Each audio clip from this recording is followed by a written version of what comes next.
parti politique, il y a des règles. Quand vous êtes minoritaire, vous acceptez la loi de la majorité. Elle a demandé la démission du président du parti. Je suis heureux qu'elle demande la démission. C'est-à-dire qu'elle reconnaît au moins que c'est le président du parti qu'il a été élu et qui n'a qu'à démissionner. Mais qu'elle lui écrive une lettre. Si le président répond à sa demande, mais elle a la chance. Moi, j'ai fait combien de mois en France? Combien de fois à l'Assemblée on n'a pas demandé la démission du président Macron? Vous savez? Mais est-ce que pour autant, il n'est pas légitime, n'est pas légal? Demander une démission, c'est un droit. Mais il faut donner aussi reconnaître que celui qui est assis là, dont vous demandez la démission, tant qu'il a la majorité qui le soutient, il n'y a pas de problème. Thiam a été élu à près de 99%. Elle, par contre, après avoir désobéi au parti, je ne sais pas quel pourcent, elle n'a pas eu 10%. Droit de réponse médiatique pour Mme Valérie Yapo. Mme Valérie Yapo qui récemment avait fait une sortie dans laquelle elle demandait la démission de M.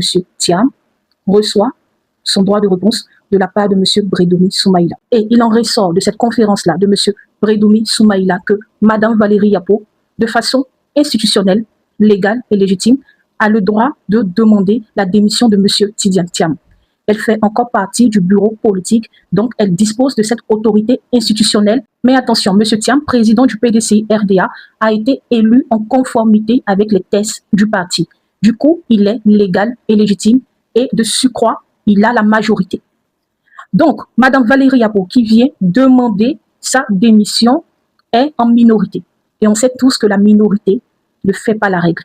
Il faut être en majorité pour faire bousculer les choses. Elle a eu à aller aux élections législatives en indépendant. Et elle n'a même pas atteint les 10%. Alors, comment quelqu'un qui n'a pas su convaincre des électeurs d'une certaine localité vient contester les décisions et l'organe dirigeant du parti? Et il a même ironisé la chose en disant qu'il y a des problèmes plus importants que les réclamations, que les revendications de Mme Valérie Yapo. Mme Valérie Yapo est-elle manipulée à des fins politiques, à des ambitions politiques? Cela reste une hypothèse. Elle a même dit dans sa récente sortie médiatique que ce n'est pas du politique. Voilà, du genre, M. Thiam, il digitalise la gestion du parti, tout se fait à distance. Elle trouve que ce n'est pas du politique. Voilà, quand tu es à la tête d'un parti politique, on ne le gère pas à distance. Il faut être présent physiquement, moralement. Il faut être sur le terrain pour te confronter aux réalités, pour te confronter à la situation réelle et pour te frotter au jeu politique. Du coup, elle a parlé de politique. Et elle ne conçoit pas les choses comme ça. Mais quand tu viens contester, piétiner l'autorité, il y a deux raisons. Il faut savoir que lorsqu'un membre d'un bureau politique demande la démission publique du président du parti, ce n'est pas un geste qui est naïf ou qui est isolé. Donc, soit elle a des soutiens en coulisses qui la pistonnent, qui l'encouragent,